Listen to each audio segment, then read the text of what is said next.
스페셜 DJ 대도서관의 이브닝 쇼 3부가 시작됐습니다. 제가 이틀간만 딱 스페셜 MC를 좀 맡게 됐으니까요. 양해 부탁드리고요. 오또기님께서 문자를 보내주셨네요. 진행자 누구신가요? 저는 유튜버 대도서관이라고 합니다. 오늘이랑 내일만 스페셜로 진행을 하게 됩니다. 너무 걱정 안 하셔도 됩니다. 일원상님께서 멘트도 좋은데요? 이렇게 말씀을 하셨네요. 감사합니다. 지금 유튜브 TBS FM 채널로 오시면 시사 프로그램 초보 MC인 저 대도서관과 직접 함께 하실 수 있습니다. 자, 그럼 이어서 인터뷰 속 진행하겠습니다. 이번 시간엔 저도 관심이 참 많은 뉴스인데요. 전기요금 얘기를 좀 해볼까 합니다. 최근에 한국전력이 앞으로 전기요금 할인 안 하겠다 이런 말을 해서 뭐야 당장 겨울에 전기장판 한 장으로 사는데 어떡하라고, 여름에 에어컨 틀 수나 있는 거야? 하고 댓글에서는 난리가 났습니다. 한전 사장이 왜 이런 얘기를 했을까요? 지금 제 옆에 앉아있는 권순우 머니투데이 방송 기자님께 물어봐야겠습니다. 안녕하세요, 기자님. 예, 안녕하세요. 머니투데이 방송 권순우 기자입니다. 네. 예. 이게 우선 한국전력 사장이 왜 앞으로는 전기요금 특례 할인을 폐지하겠다 이런 말을 한 걸까요? 그러니까 오늘은 좀 이렇게 기본 원론적인 얘기부터 해서 네. 이 메시지에 담겨 있는 어떤 구조적인 모양까지 한번 설명을 드릴게요. 네. 일단 제일 표면적으로 나오는 거는 특례 할인은 말 그대로 특례잖아요. 그러니까 특별히 한시적으로 할인을 해주는 제도예요. 무더위 때 뭐 이런 거. 그런 건 아니고 네. 예를 들어서 그 저소득층이라든지 아니면 네. 전기차라든지 네. 뭐 이런 데들을 할인을 해주는 건데, 그러니까 원래 원칙적으로 보면은 정해진 기한이 닿으면은 할인이 멈추는 게 맞아요. 네. 근데 아시다시피 안 받던 거 안 받으면 괜찮은데 받던 거 안 받으면 좀 아쉬움이 있잖아요. 예. 예, 그래서 좀 그런 불만들이 좀 있는데, 그래서 이게 일종의 원론적인 얘기로 하자면은 이게 그 정해진 기간이 다 됐으니까 할인을 멈추는 거다라고 네. 얘기를 하는 게 있고, 또 하나는 이건 뒤에서 설명을 드리겠지만 이 할인 제도가 네. 그 원래 의도했던 그런 정책 취지하고 잘 안 맞게 운영되는 것들이 있어요. 예를 들면요? 그 예를 들면은 뒤에 설명 드리려고 했는데 네. 미리 말씀을 드리면 어떤 그럴까요? 거냐면은 전기요금 특례 제도에 대해서 아예 그냥 짚고 넘어가시죠. 예, 네. 그게 예를 들어서 그러니까 좀 저소득층 같은 경우에 네. 전기 요금을 좀 할인을 해줘야 되겠다라고 생각하면은 뭐 어느 정도 납득을 할 수 있잖아요. 그렇죠. 그러면은 어떻게 저소득층인지를 한전이 알 수가 있겠어요. 네. 그러니까 전기를 적게 쓰는 사람에게 할인을 해주는 거예요. 진짜요? 그러니까 저소득층이면은 네. 전기를 좀 적게 쓰지 않을까라고 해서 한 건데, 실제로 이게 시스템이 운영이 되다 보니까 시간이 지나고 이제 가족 숫자가 좀 줄어들게 되고, 예를 들어서 1인 가구라든지 그렇죠. 맞벌이 가구라든지 뭐 이런 사람들은 굉장히 고소득층임에도 불구하고 전기 사용량이 낮다는 이유로 할인을 받는 일이 발생을 하는 거예요. 거의 바깥에서 사는 사람들도 많거든요. 예. 그래가지고 조사를 해보니까 뭐 정말 뭐 강남에 있는 타워 팰리스나 뭐 이런 데 사는 사람들도 있고. 네. 그래서 이 제도, 그러니까 이거를 전기를 적게 쓴다는 이유로 할인을 해주는 거는 뭔가 가격 구조를 왜곡시키는 측면이 있다라는 네. 측면에서 여러 가지 제도들이 있는데, 아까 특례 제도까지 마저 말씀을 하라고 하셨으니까 네. 한 10여 종의 제도가 있어요. 그렇게 많아요? 그중에 몇 가지만 좀 대표적인 걸 말씀을 드리면은 네. 예를 들어서 전기차다. 그러면은 전기차를 처음에 보급을 할 때 당시에 뭐 충전기도 없고 맞아요. 전기차도 비싸고, 그러니까 좀 많이 보급을 해주기 위해서 2016년부터 5년 동안 16, 17, 18, 19, 20 이렇게 해서 전기요금을 싸게 해주겠다라고 해서 이제 보급을 했어요. 근데 최근에 주변에 전기차 타시는 분들 좀 있죠, 이제는. 네, 저도 놀랐어요. 주변 분이 전기차를 갑자기 딱 갖고 오셔가지고 예. 너무 놀랬고, 이번에 제주도 놀러 갔을 때도 렌트를 전기차로 해오시더라고요. 그러니까 전기차가 제주도에 굉장히 많이 보급이 돼 있죠. 네. 그러면은 전기차를 보급하기 위해서 이제 좀 할인을 해주던 게 있는데, 지금은 어느 정도 이제 쌓였고 많이 네. 팔렸고, 그리고 이제 충전기도 많이 깔렸고, 그리고 이제 정해진 시한도 다 됐고, 그러니까 좀 일모를 시켰으면 좋겠다라는 얘기를 한 거예요. 근데 전기차의 그 연료비가 가솔린의 한 10분의 1밖에 안 돼요. 맞아요. 그러니까 뭐 휘발유 쓰는 사람이 한 달에 한 50만 원 쓴다. 네. 그러면 전기 쓰는 사람은 한 5만 원 정도만 내면 되거든요. 굉장히 저렴하더라고요. 예. 근데 전기차 사용자에게 이거를 연장해 줄 필요가 있냐. 뭐 전기차 자체에도 보조금을 지급하고, 네. 연료비도 지금 보급을 위해서 이만큼 했고, 차량 대수가 많아지면 할인해 줘야 될 사람들도 굉장히 많아지는 거잖아요. 네. 그러니까 이제 굳이 전기에 대한 부담을 한전이 다 떠안으면서까지 일모를 안 시킬 필요가 있느냐라는 얘기가 이제 한국전력 사장의 이야기입니다. 네. 이거는 뭐 일반인 입장에서 제가 들었을 때 뭐 그 정도는 납득할 수 있는 수준인 것 같긴 한데, 예.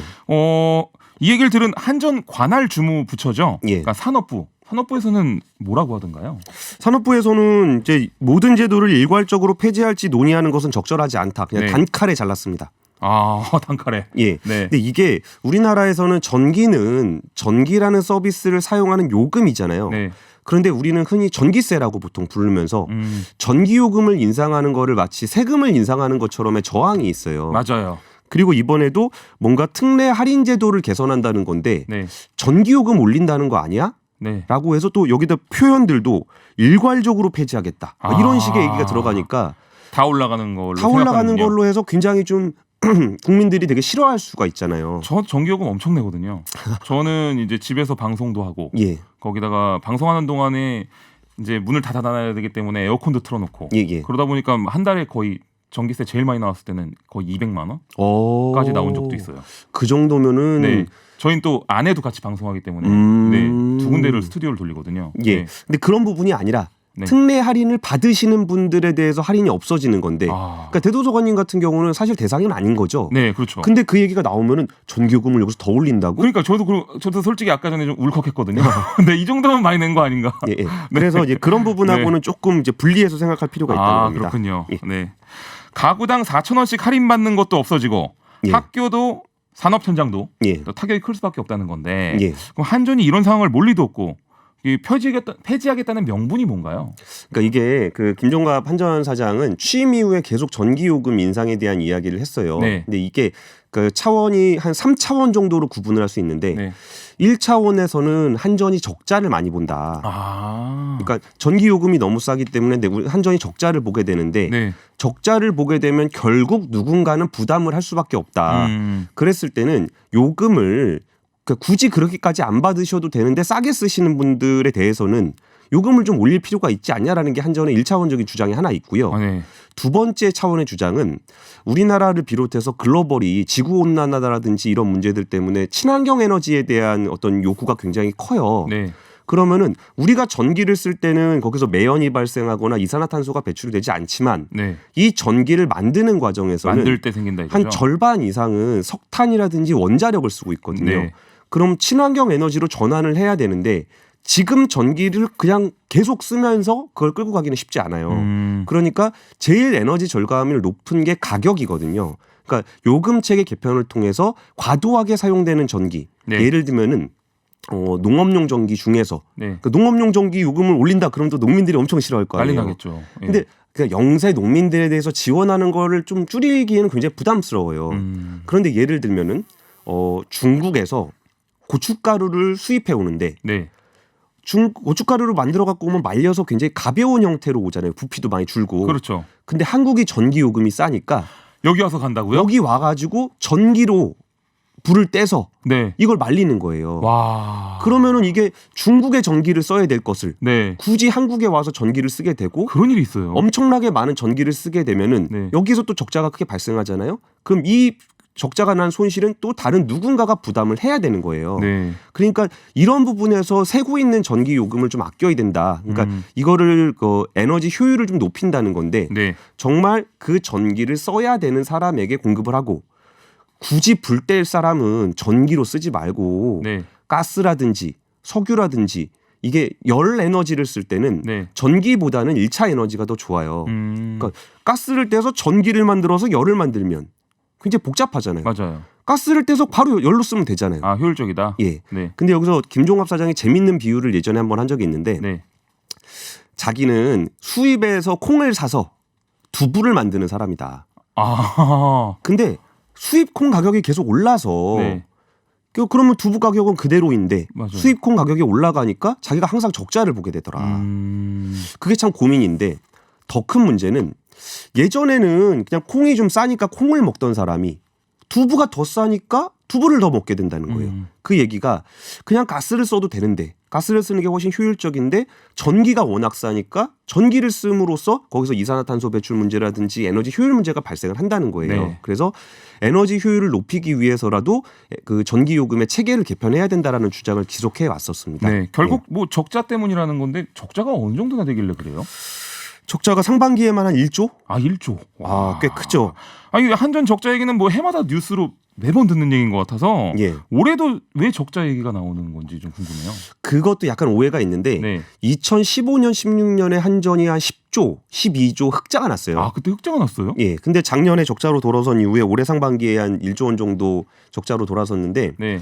한전의 전기요금은 우리가 쓰는 전기보다는 유가의 영향을 많이 받아요. 아 석유값이 올라가면 예. 네, 오일 전 세계 오일머니가 올라가면 이제 그때 바뀌는 거군요. 그러니까 지금의 요금 체계 문제가 제가 1차원적으로는 한전 적자 문제일 수도 있겠지만 네. 꼭 그렇지 않다라고 말씀을 드리는 거는 한전이 적자가 나냐 안 나는 오히려 유가에 훨씬 더 영향을 많이 미치고 네. 지금에 있는 요금 체계 조금 개편하는 걸로 적자를 메울 수는 없어요. 네. 그래서 이거를 조금 더 넓은 차원으로 보는 게 좀 이 지금 현상을 이해하는 데 조금 도움이 되실 것 같습니다. 네.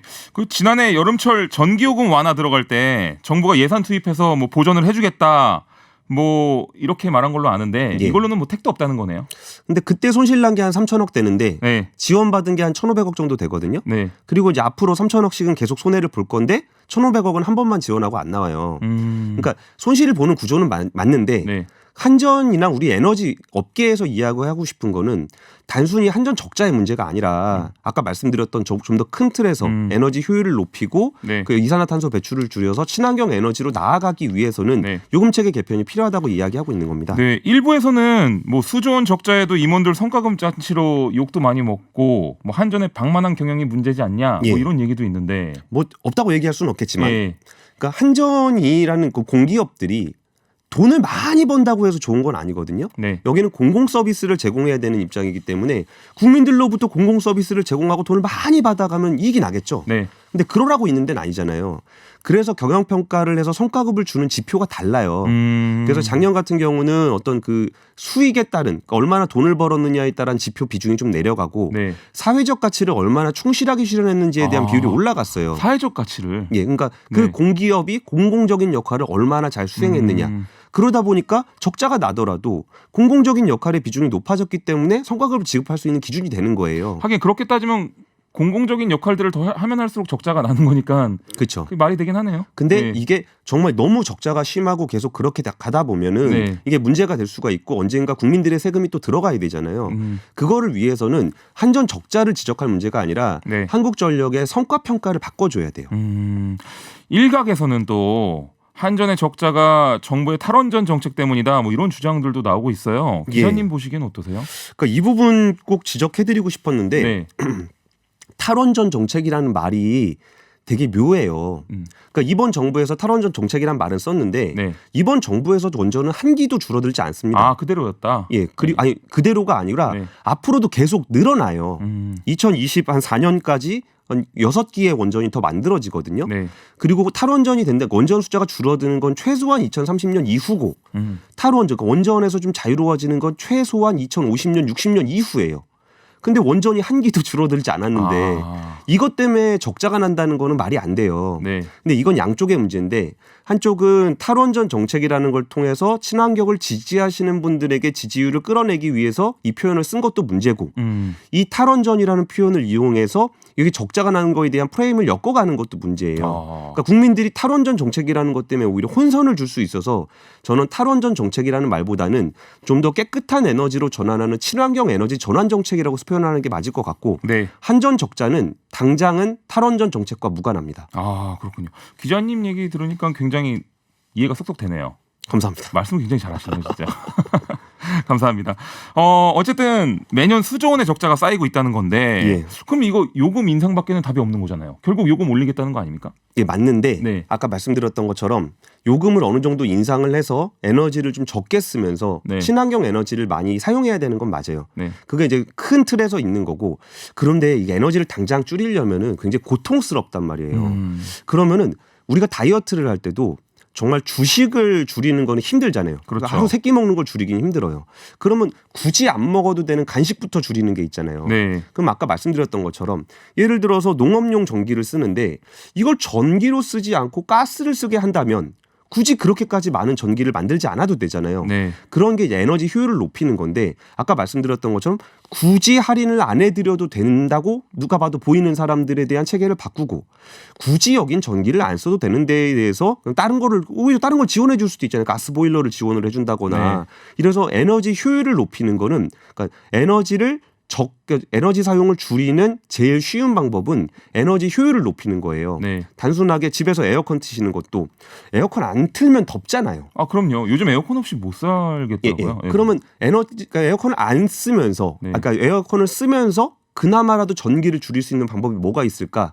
그러면은 그 베란다 창문에다가 네. 여기다가 단열 시트 같은 거 붙이는 거 한 번만 붙여놓으면은 그게 에너지 효율이 굉장히 높습니다. 선풍기랑 같이 튼다든지. 예, 그런 식으로 에너지 효율을 높일 수 있는 방법들을 많이 알리고 굳이 에너지를 쓰지 않아도 되는 분야에서 줄이고 이러면은 우리가 에너지를 적게 사용할 때 네. 정말 필수 에너지를 사용을 줄여서 힘들어지는 단계까지 가기 전에 우리가 불필요하게 사용되는 전기를 덜 쓰자. 네. 그리고 거기서 이제 한전에서 이야기하고 싶은 거는 이거를 국민들을 계도할 수는 없어요. 집집마다 그렇죠. 돌아다니면서 뭐 이거 뭐 에너지 썼냐 안 썼냐 막 여기 얼마까지 썼어요 막 이럴 수는 없잖아요. 예, 그럴 수는 없으니까 네. 제일 덜 고통스러운 방법을 쓰면서 네. 요금 체계를 통해서 자발적으로 에너지 사용량을 줄일 수 있는 방안을 고민을 하자. 네. 그리고 만약에 저소득층에 정말 에너지에 대한 그 비용 지원이 필요한 분이다. 네. 그런 사람은 바우처를 지급하자. 이 바우처로 전기요금 내세요. 좋네요. 라고 해서 지원을 하면은 그러니까 불필요하게 가는 정말 고소득 1인 가구가 네. 전기요금을 충분히 내고 네. 저소득층인데 여러 사람이 전기를 많이 못 쓰는 사람은 바우처 받아갖고 전기 많이 쓰면 되잖아요. 맞아요. 이런 식으로 좀 합리화를 시키자는 건데 이게 아까 말씀드렸던 것처럼 뭔가 세금을 인상하는 듯한 인상을 주기 때문에 네. 굉장히 이게 정무적으로 정치인들이 하기가 말을 꺼내기가 굉장히 어렵단 말이에요. 아, 그렇군요. 그래서 오히려 그 국민들이 관심을 가져야 되는 거는 네. 정말 요금 올린데 싫어 이게 아니고 정말 요금을 어떻게 바꾼다는 거야 네. 라는 거를 봐야 그러니까 나한테 해당되는 게 뭐고 불필요하게 전기를 많이 사용함으로써 나에게 전기요금을 물리고 있는 사람이 누군지 네. 이런 것들을 좀 면밀하게 볼 필요가 있다는 그렇죠. 거죠. 인터넷에서 본 글인데 맞는지는 모르겠습니다. 예.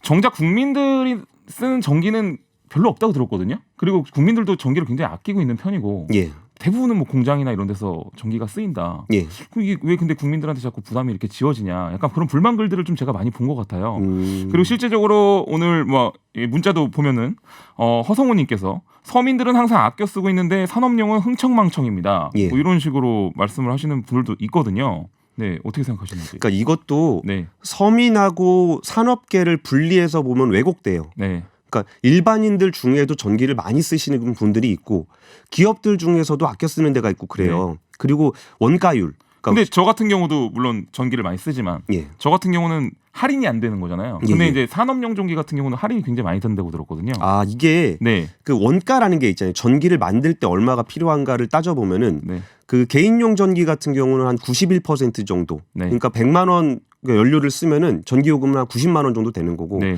산업용 전기는 제가 보기에 한 97, 8% 정도 돼요. 아. 그러니까 원가 자체가 좀 싼 측면이 있고 네. 기업 공장을 크게 지으면 옆에 발전소 같이 짓는 경우도 있어요. 그러니까 기업이냐 개인이냐로 볼 게 아니고 네. 누가 에너지를 비효율적으로 쓰는지를 봐야 된다는 거예요. 그러니까 제가 아까 농업용 전기를 굳이 말씀드렸던 거는 네. 거기에 원가율은 35%밖에 안 돼요. 네. 그러면 나는 100원 내는데 농민은 똑같은 전기를 30원에 쓰고 있는 거예요.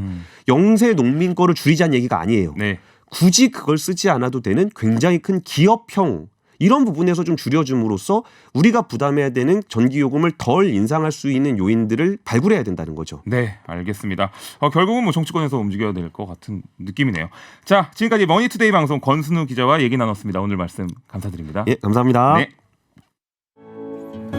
네, 지난주 김지훈 박사가 예고드렸듯이 월요일 이 시간엔 정의당 김종대 의원과 함께합니다. 어서 오십시오. 안녕하세요. 처음 뵙겠습니다. 네. 뵙고 싶었어요. 저를요. 저를 아셨어요? 네. 우리 아들이 너무 좋아해요. 감사합니다. 예. 뭐 유튜브계의 조용필이라고 저한테 조용필 아들이 그러더라고요. 선생님까지 나오네. 예. 알겠습니다. 아이고 뵙고 싶었습니다. 감사합니다. 네. 제가 정말 관심 많은 게 또 무기 분야거든요. 워낙 또 게임을 좋아하다 보니까. 그러시군요. 예. 게임 속에 무기가 많이 나오지 않습니까? 예. 어저께도 무기였다 왔는데 예. 게임 속에서요. 알고 보니 국방 전문가시라고요. 무기 전문가는 아니고 네. 국방 정책 전략 뭐 이런 분야죠. 좀. 예. 그렇군요. 그런데 오늘 모시려고 봤더니 그 지난 주말 좀 화제가 되셨어요. 네. 그 이자스민 전 의원. 예, 그 질문. 저는 네. 영화 완득이에서 주인공 완득의 엄마 역할로 나오셨던 분이죠. 그렇죠. 네, 이분의 정의당 입당을 이끈 분이 김 의원님이시라고. 뭐 이끈 거는 이제 네. 심상정 대표가 직접 하셨는데 네. 제가 그 옆에서 조금 뭐 속된 용어로 펌프질을 네. 했죠. 그런데 작년에 이자스민 의원을 한번 수소문으로 해가지고 어렵게 만난 적이 있어요. 네. 그때 제가 깊은 감명을 받았습니다. 정말 그 정치의 본질이 무언가 이런 어떤 깨달음을 선사해주는 아주 놀라운 에너지를 느꼈어요. 그래가지고 당장 심상정 당시 의원 네. 대표가 아니었습니다. 한테 당장 보고했죠. 네. 그랬더니 그 국회 환경노동위원회 시절에 네. 이자스민 의원하고 같이 상임위 활동을 했다. 너무 잘한다 하면서 굉장히 어떤 그 애틋한 네. 느낌을 갖고 계시더라고요. 근데 그것이 오늘날에 이르게 된 겁니다. 네, 이자스민 전 의원이 근데 국회에 있을 때 이자스민 법 발의 때문에 그렇죠. SNS에서 말이 좀 많았던 걸로 기억하거든요. 그런데 그것도 내막을 알고 보면 네. 원래 본인이 대표 발의해야 할 법도 아니에요. 그런데 19대 국회 때 민주당의 박영선 의원이 당 대표로 가셨어요. 네. 그러니까 대표로 가서 쟁점 법안을 자기가 발의하기가 난처하다. 그래서 이자스민 의원이 제가 떠맡겠다. 이래가지고 갑작스럽게 대표 발의 의원이 바뀐 것이고 네. 새로운 법도 아닙니다. 기존에 여러 법에 있던 거 다 합친 거예요. 그다음에 무엇보다도 그 법에 대해서 오해하시는 국민들이 많은데 세계 유엔 아동권리 협약이라고 있어요. 난민의 자식이나 불법 체류자의 자녀거나 이런데 애들을 방치할 수가 없잖아요. 네. 국적도 없는 그 투명 인간 취급을 할 수가 없으니까 그럴 경우에 이제 최소한의 기본권을 보장해 주자는 거예요. 학교 정도는 보내주고 네. 그러면서 기본권만 이렇게 보장해 주는 게 전 세계 그 협약에 가입한 나라들이 다 하는 거예요. 그걸 이자스민법에서 법제화한 겁니다. 그렇습니까? 그러니까 우리가 그 어떻게 보면은 그 부모가 비록 어떤 문제가 있다 하더라도 아이들은 죄가 없거든. 네, 그렇죠. 그래서 그것에 대한 어떤 기본권을 보장해 주는 건 상식 중의 상식이에요. 그런데 네. 이게 마치 우리도 먹을 거 없는데 걔들을 왜 도와줘? 좋습니다. 이게 불법 체류자 양산하는 거야. 이런 식으로 비화가 되면서 굉장히 그 어려움을 당했던 그런 의원님께서 하실 말씀이 굉장히 많으셨나 봐요. 네, 속에 굉장히 맺힌 담아두시고 게 있으셨던 많아요. 거를 다 네. 뽑으신 것 같은데. 네, 굉장히 맺힌 게 많습니다. 네. 그 많은 분들이 가장 궁금해하시는 게 지난 19대 국회에서 비례로 공천까지 받았던 분이 왜 20대 국회에서는 사라졌는지, 이 당시 새누리당에 무슨 일이 있었는지 궁금해하시는 분들이 굉장히 많거든요. 일단 모든 화근은 이자스민법을 발의하는 데부터 시작됐습니다. 네. 이주노동 그 자녀를 위한 법률인데 이게 발의되는 순간 당시 새누리당 내에서조차도 왕따를 당하고 여러 가지 타박을 당했죠. 그다음에 네. 이분이 이제 필리핀 출신의 한국 국민이란 말입니다. 네. 그 귀화하신 분이거든요. 네. 그러니까 그 소수자에 대해 가지고 처음에는 배려한다고 당시 새누리당에서 국회의원까지 시켜놓고 막상 당내에서 활동을 하니까 부담스럽거든. 툭하면 소수, 약자, 네. 뭐 난민, 뭐 외국인 이러니까 당내에서 부담스럽거든요. 그래서 오히려 정의당이 이분이 발의한 법에 서명 발의해줬지 같은 당 의원들이 서명도 안 해줬어요. 그러니까 이게 정치적 색깔이 완전 다르잖아요. 원래 자유한국당과 정의당 네. 완전 어떻게 보면 정반대라고 볼 수도 있는데 이 정의당에서 일을 잘 하실 수 있을까요? 아니 네. 원래 이분이 번지수를 잘못 잡으신 거예요. 네. 처음부터 정의당으로 왔어야 돼요. 저희 당이 받아줬어야 됩니다. 네. 엊그제 그 더불어민주당의 금태섭 의원이 뭐라 그랬느냐. 네. 이분은 정의당에 가서 일 더 잘하실 분이라고 그랬어요. 원래 진보 쪽으로 가셨어야 될 분이고 네. 우린 민주당이 그걸 못 받아준 게 안타깝다 그랬어요. 네. 왜 이 민주당은 그런 생각 못했냐. 이자스민 의원 끌어올 생각을. 네. 이런 얘기를 했는데 이자스민 의원 처음부터 자유한국당의 전신 새누리당에 가려고 했던 게 아니에요. 네. 그 소속된 단체에서 각 당의 제안서를 다 냈어요.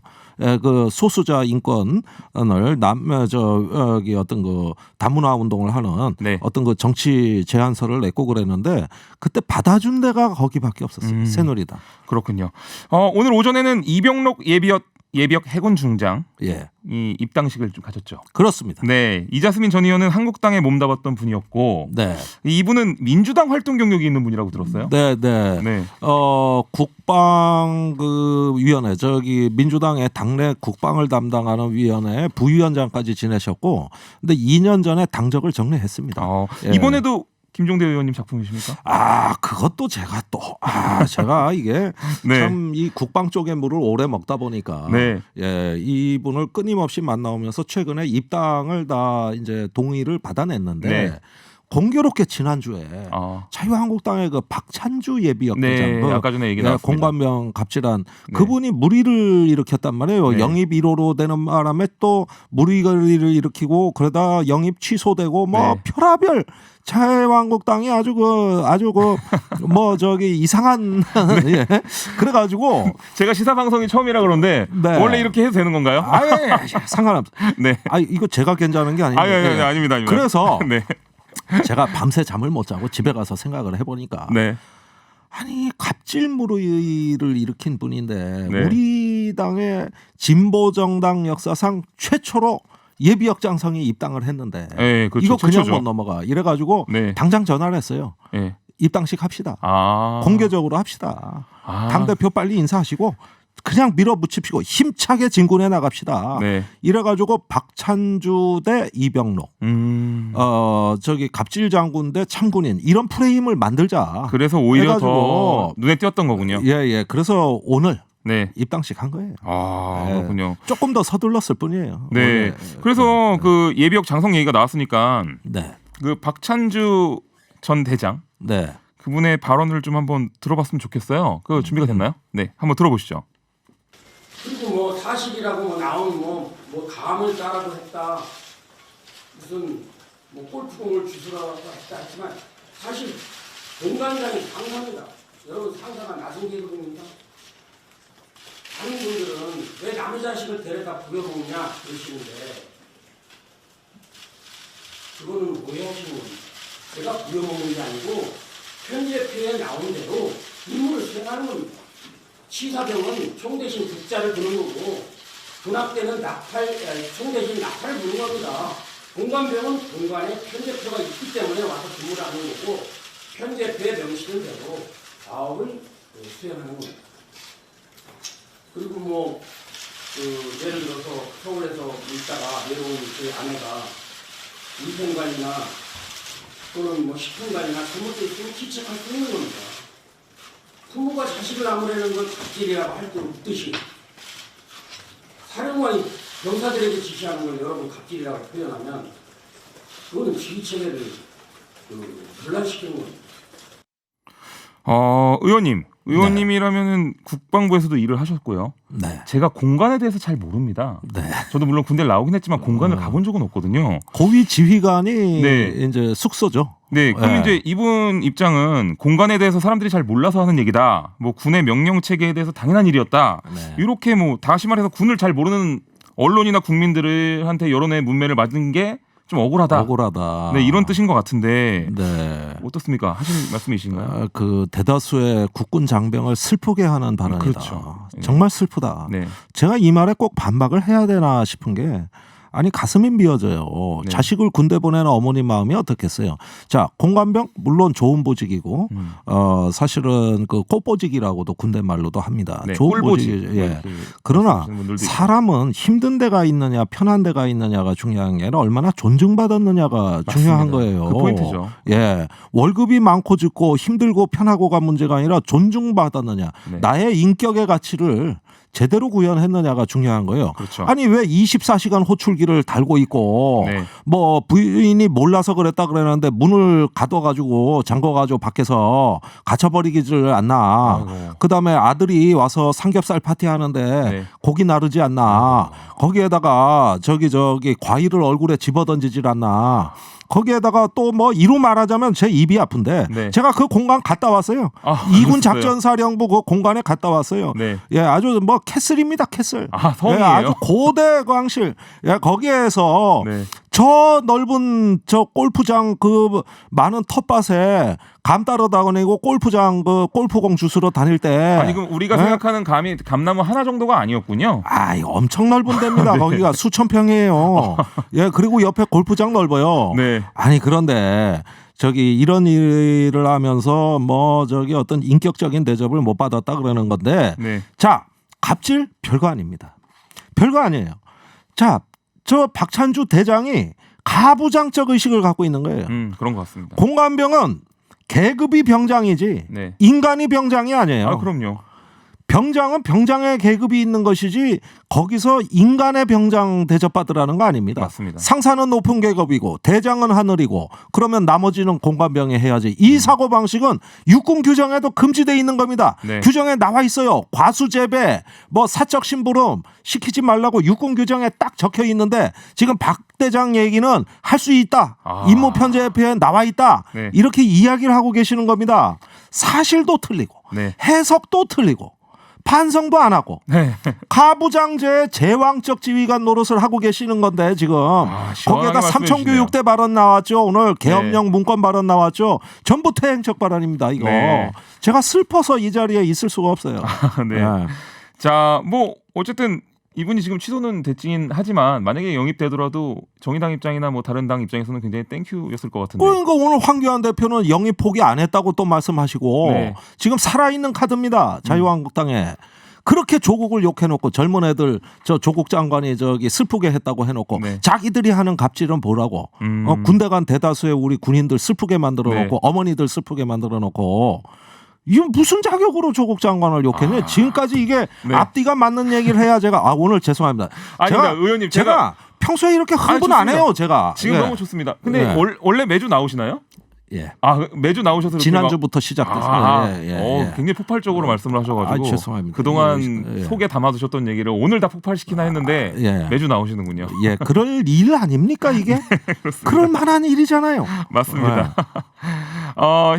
뭐 지금 다시 본래 얘기로 돌아와서요. 네. 이자스민 전 의원에 이어서 이병록 준장까지 내년 총선을 앞두고 뭐 정의당이 정파를 뛰어넘는 네. 어떻게 보면 좀 파격적인 그런 네. 공격적인 인재 영입에 나섰다. 예. 뭐 이렇게 좀 생각이 드는데 맞습니까?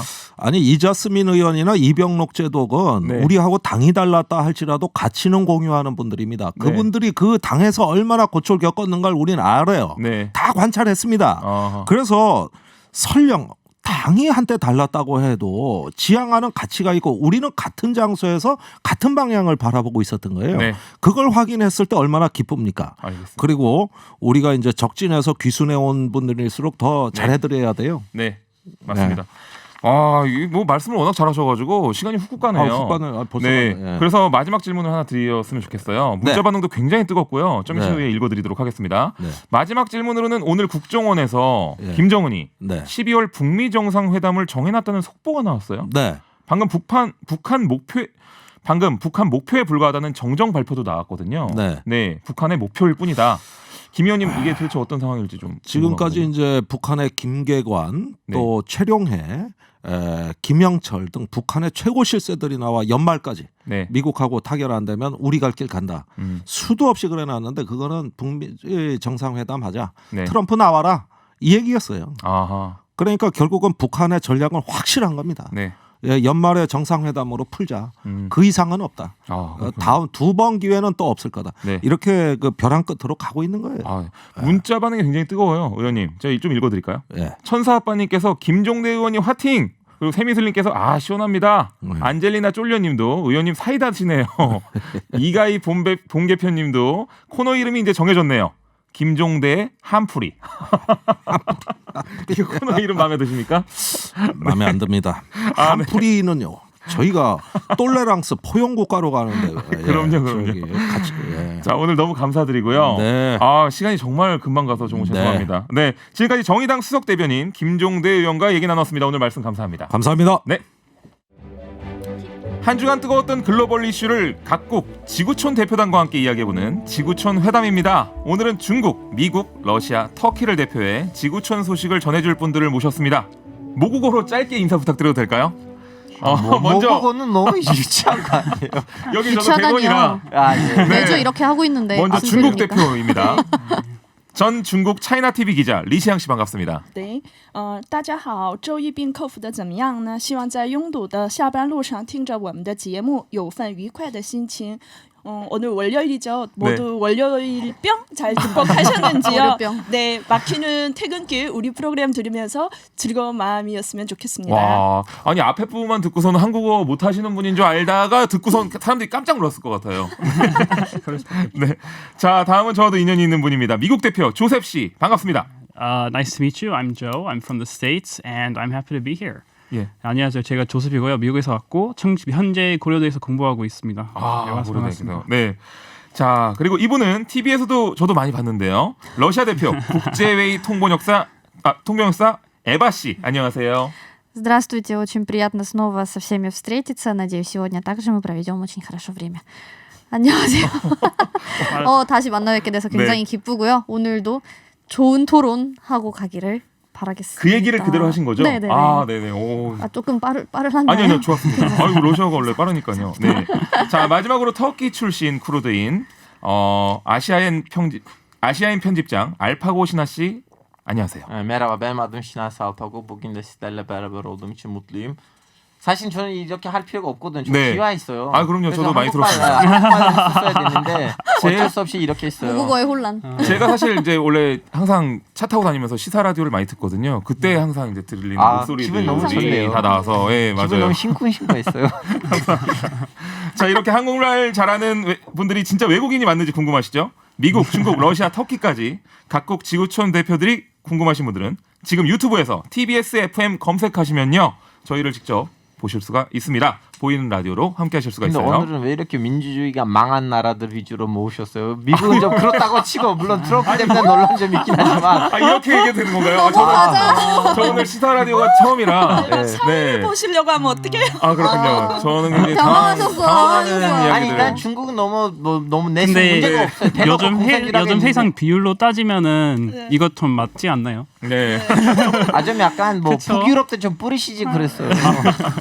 그러게요. 다음에는 꼭 그렇게 하라고 모이는 거죠. 말씀드리도록 전 하겠습니다. 자리 양보해도 돼요. 중요한 건 민주주의니까. 이게 한국말 잘하시는 분들을 모으다 보니까 제가 볼 땐 그런 것 같아요. 좀 세네요.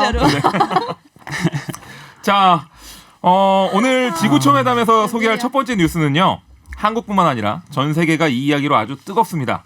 바로 차량 공유 서비스인데요. 지난주 한국 검찰이 타다 영업을 불법으로 결론 내리면서 택시업계와 타다의 갈등이 지속되고 있습니다.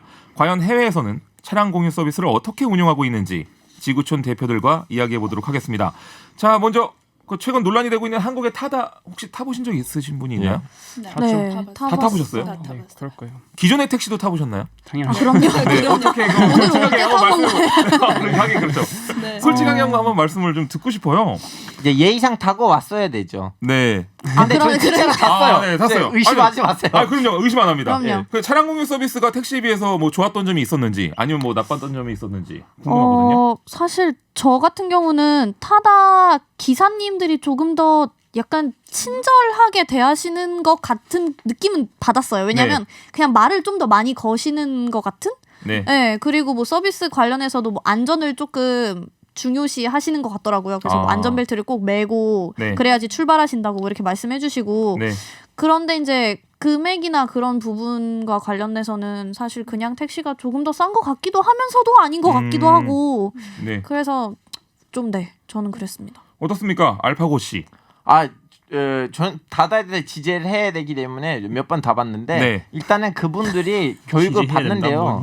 교육을 따로 이렇게 교육을 받고 다음에는 이제 뭐라고 해야 되나요? 말을 사실은 많이 한다는 건 우리가 말 걸어야지 그분들 말을 하는 거고 자발적으로 거의 말 안 약간 걸거든요. 되게 친절하게 말투 자체가 서비스적인 면에서 좀 더 낫다. 1인으로 타기에는 좀 약간 비싸긴 한데 맞아. 몇 명이나 단체로 탑승하기에는 딱 좋거든요. 그쵸, 사이즈도 배분할 크니까. 수가 있고 기본 가격보다는 20% 비싸고요. 차가 좀 크니까. 그리고 좀 약간 택시를 부를 때 보통 일반 택시를 부를 때 일반 택시 안 오면 그때 다더러 부르면 나름 유리하거든요. 왜냐면 아직도 비율이 그렇게 많지 않으니까. 맞아. 저 같은 경우 이제 맞아, 강남에 맞아. 살다 보니까 짧은 거리를 갈 때 오히려 좀 택시들이 안 오는 경향이 있어서. 좋은 지역에서 사시네요. 아, 그래서 저는 아예 좋은 데서 사시면서 그래서 아예 블랙 택시를 짧은 부르거든요. 예. 아예 블랙 택시를 불러야 그 돈을 비싸게 내야지. 그렇죠. 이제 1km, 2.5km 약간 애매한 기간들, 그렇죠. 애매한 구간들을 빨리 갈 수 있으니까 맞아요. 그렇게 가긴 하는데 조셉 씨, 그 차량 공유 서비스 하면 제일 먼저 떠오르는 게 미국의 우버. 이거 당연하죠. 이게 아주 핫한 옛날에 인기 있었잖아요. 지금도 인기가 있는데. 아 지금도 인기 있고 죄송합니다. 진행형. 네, 미국에서 우버 많이 이용합니까? 아, 그쵸. 미국 사람들이 많이 이용하고 있고 네. 우리 아빠도 거의 맨날 저기 출장 많이 가시거든요. 네. 그래서 맨날 이용하시는 분인데 제가 좀 알아봤어요. 미국의 상황이 어떤지. 네, 그래서 일단 미국이 우버가 2010년부터 생겼고 네. 그때부터 미국 사람들이 계속 타고 있는데 다 나왔을 때부터 택시 기사들이 안 좋아했고 특히 2017년 6월부터 네. 미국의 거의 모든 주 48개 그래서 모든 주에 빼고 모든 주들이 사용할 수 있게 되었고 네. 거기서는 신기한 거 나오는데 운송 네트워크 사업자 TNC라고 하는데 네. 그것은 새로운 그냥 뭐라 해야지 요객 수업으로 공유할 수 있다 할 수 있게 되었습니다. 그래서 우버가 크게 성공하고 있고 근데 동시에 택시 기사들이 안 좋아하고 있죠. 아 원래 기존의 택시 기사님들은 안 좋아하실 수밖에 없겠네요. 그럴 수밖에. 한국이랑 거의 똑같아요 그 면에서. 이게 우버가 한국 진출했다가 이 불법 판결로 벌금 내고서 퇴출됐거든요. 그렇죠. 당시 미국 반응을 좀 알 수 있을까요? 그때 미국 사람들은 그런 거 지켜보고 있어요. 우버가 다른 나라로 나갈 때 어떻게 됐냐. 네. 그래서 한번 중국도 나갔는데 중국이랑 어떤 뭐 회사랑 이렇게 합쳤고 네. 근데 한국 나왔을 때 한국 왔다가 다시 퇴출되게 돼서 네. 미국 사람들이 좀 안 좋아했죠. 왜 안 받아들였냐. 좋은 서비스인데 그리고 거기에다가 우리도 꼭 필수라고 생각하는 그런 기능인데 한국 사람들이 그런 거 못 받겠냐? 못 쓸 수 있으니까 좀 아쉽다. 그렇군요. 그런 생각이 있습니다.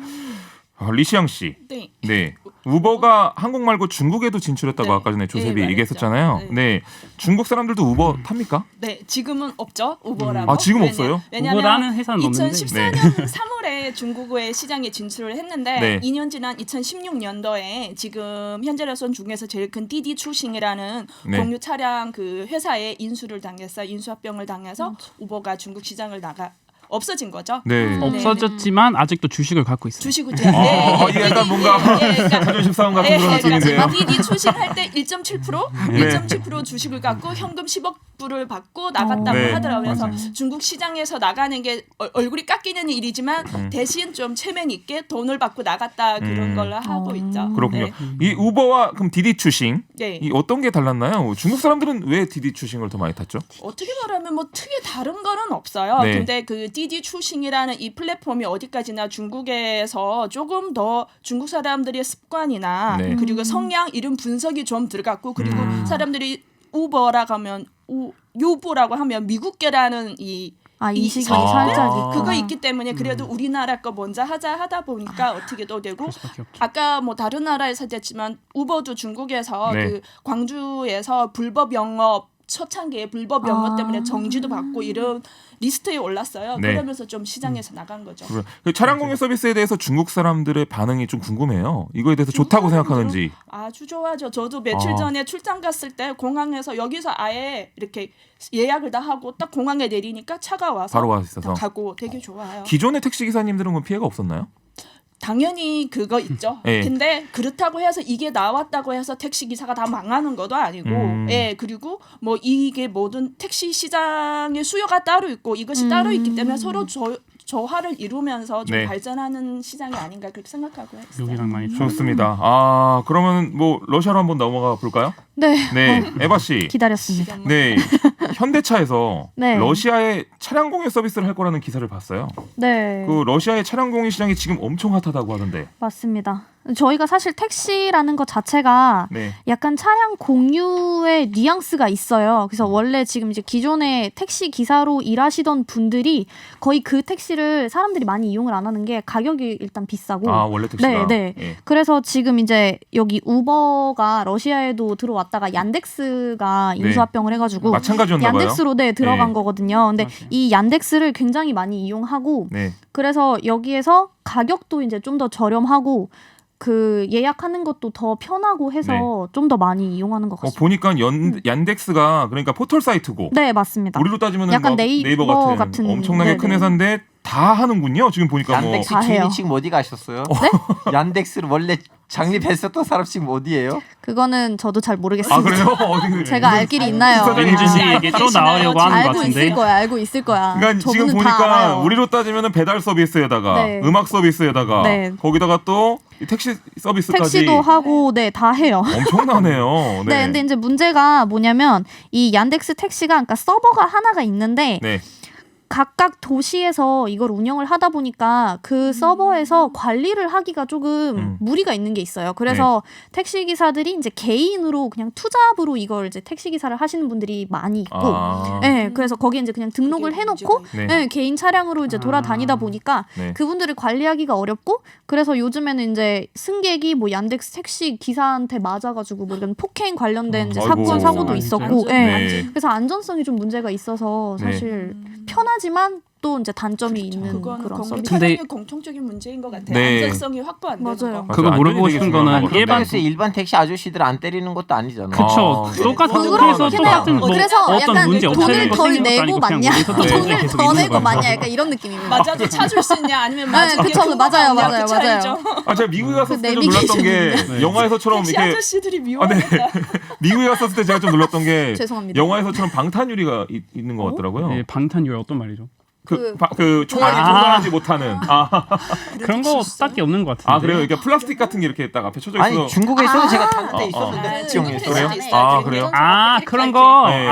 가끔 뭔지 아는 있어요. 그건 네. 있는데 뭐 근데 그거는 안전성이라기보다 그냥 미국의 개인주의잖아요. 내 공간이고 내가 받는 사람 뭐 서비스 네. 받는 사람이니까 나의 공간을 이렇게 따로 네. 분리해 놓고 그런 그거 느낌인데. 있어요. 그 택시 뭐야, 뭐 청기되면 안될 거예요. 기사분들이 네. 납치당하기도 아 맞아요. 반대도 맞아요. 있죠. 맞아요. 반대도 너무 너무 많아요. 많으니까. 기사님들도 떠신다고 하더라고요. 예, 예. 특히 밤에는 너무 무섭다고 하시더라고요. 네, 그분들도. 맞습니다.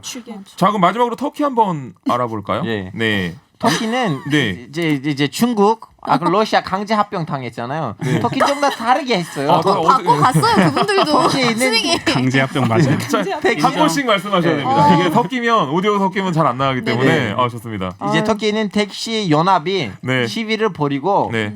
이제 터키에서는 다들 대통령을 너무 좀 무서워하는데 네. 택시 연합의 지도자가 네. 정부를 가지고 맹피하고 아. 우리를 짜증나게 만들지 마요 정부야. 우리가 네. 짜증나면 이 나라가 망합니다. 네. 그래 우리의 뜻은 이 우버를 없애버리는 거다. 우버 안 없어지면 우리는 네. 우리의 뜻을 제대로 보여주겠다고 택시협회가? 해서 예 네. 정부를 대놓고 협박했어요. 아 진짜요? 저 터키에서 있을 수 없는 일이거든요. 네. 그래서 우리는 대통령 이분들을 이제 에르도안 어떻게 치겠다고 생각했는데 네. 대통령도 그 힘을 보고 네. 인정하고 우버를 없애버렸어요. 우버를 진짜? 없애버리군요. 네, 우버가 네. 공유 차량은 어떻게 무섭다. 없는 거예요? 없어요. 아니 그러면은 다른 차량 그럼 다른 공유 서비스가 있어요? 터키는 오래전부터 우버가 없을 때부터는 이미 네. 좀 약간 암암리에 네. 공유 차량 서비스가 있었는데 아. 택시 기사분들이 그분들을 몰래 잡아서 때리고 그러면서 아 잡아서 때렸다고? 예. 아 진짜 이렇게 폭력성이 강해요. 택시 네. 미국에서도 무섭긴 해요. 여러분, 전 이 택시 사건 현상을 통해서 다시 한번 민주주의가 얼마나 기중한 네. 것인지를 아, 보여주고 싶어요. 아 근데 저도 제가 동의하긴 잠깐만요. 해요. 저는 잘 몰라서 그런데 원래 분위기가 늘 이래요. 청취자 여러분 오늘 죄송합니다. 처음이라서. 네. 오늘이 더 심각한 것 같아요. 아 그렇군요. 이 외국 사람들 만나면 다 승부수를 던집니다. 완전 반이점이에요. 알겠습니다. 근데 저 예, 좋습니다. 아 좋습니다. 한 번씩 다 기회를 드리도록 하겠습니다. 지금 시간이 얼마 안 남아서 그런데 그렇다면 이제 뭐 다들 이런 상황들이 있는 것 같은데 택시업계 대 차량 공유 서비스 이 갈등을 좀 어떻게 해결했는지가 좀 궁금해요. 각 나라별로 그냥 뭐 좀 잘 해결됐거나 이런 부분은 없나요? 중국은 지금 무난하게 네. 잘 가고 있잖아요. 근데 네. 지금 제일 중요한 거는 그 예전에는 택시가 손님들을 탈 때 보면 그 판매자 시장이었잖아요. 네. 근데 지금은 그 사는 사람들이 시장 위주로 가니까 서비스나 가격이나 이것이 나를 만족시킬 때 그 시장성이 확보되기 때문에 그 네. 문제를 이해하고 정부의 지원도 있고 업계의 변화도 있기 때문에 같이 공동으로 발전을 한 것 같아요. 중국에서는. 그리고 제 나라 아니지만 네. 동남아에서 그랩을 쓰잖아요. 네, 그래 저도 네, 타봤어요. 예, 그랩이 너무 간편하고 그리고 거기 있는 전 베트남 분들이랑 얘기를 해봤는데 거기는 택시 기사분들하고 그랩 쪽에서는 좀 타협이 있었고 아 타협이 있었다. 예, 너무 스무스하게 넘어갔어요. 그쪽 네. 쪽에서 오히려 어느 정도라면 그러면 이제 택시 기사분들은 그랩을 통해서 보여주고 야 이 정도 거리인데 인정 오케이라면 가자. 네. 이런 식으로 표현했어요. 오히려 그랩이 거기서 기준이 돼버린 거예요. 아 그렇군요. 맞아요. 그래서 거기 가면 무조건 그걸 깔아야 된다고 하더라고요. 네. 모터바이크 타셔도 돼요. 네. 일반인들 모터바이크 뒤에다 그랩을 통해서 타셔도 돼요. 맞아요. 좋습니다. 그러면 뭐 저희가 하나 주제가 더 있는데 이 얘기도 뭐 잠깐 하고 지나갈까요? 네. 어차피 잠깐 할 수 있을지 네. 모르겠지만 얘기 시간이 얼마 남지 아닐까요? 않아가지고. 시작을 해봅시다. 네. 이번에는 쿠르드족 얘기를 좀 해볼까 합니다. 터키군의 침공으로 쿠르드족의 피란 행렬이 이어졌던 시리아 북동부 상황이 최근 빠르게 변하고 있습니다. 러시아가 개입을 하고 한때 전면 철군을 선언했던 미국 병력도 되돌아오고 있다고 하는데 최근엔 또 폭탄 테러가 일어났다고 해요. 그 알파 혹시 현재 상황이 어떤지 좀 궁금한데요. 네. 현재 상황이 지금은 터키 내에서 좀 약간 쿠르드 사람들 살짝 약간 뭐라고 해야 돼 실망이 있어요. 네. 이분들이 이제 대놓고 선언을 했는데 우리는 터키 국방 안보에 대해서 관심 없다. 네. 우리는 터키랑 상관없다. 터키 쿠르드랑 상관없다. 우리는 시리아에 있는 쿠르드다 했는데도 왜 우리나라가 이 정도로 관심 갖느냐. 그냥 터키 입장에서도 지금 시리아 내전이 너무 활발히 일어나고 있는데 아직도 네. 어느 정도 좀 약간 이 사람들한테 신뢰하지 못하겠다. 왜냐하면 한때 터키에서 활동했던 무장 테러 단체 PKK랑 연계가 있으니까. 네. 근데 지금 제일 걱정된 건 뭐냐면 이제 쿠르드 민병대가 졸수했잖아요. 네. 거기에다가 터키군이 들어왔는데 졸수하는 지역에는 IS 대원들이 잡혀 있는 감옥들이 있거든요. 그래서 지금 다들 그걸 너무 무서워해요. 네. 그러니까. 이분들이 감옥에 있는데 불리면 다시 하면 IS이거든요. 네. 그리고 그분들도 이미 기다리고 있어요. 언젠가 IS가 네. 와서 우리를 구해주겠다. 네.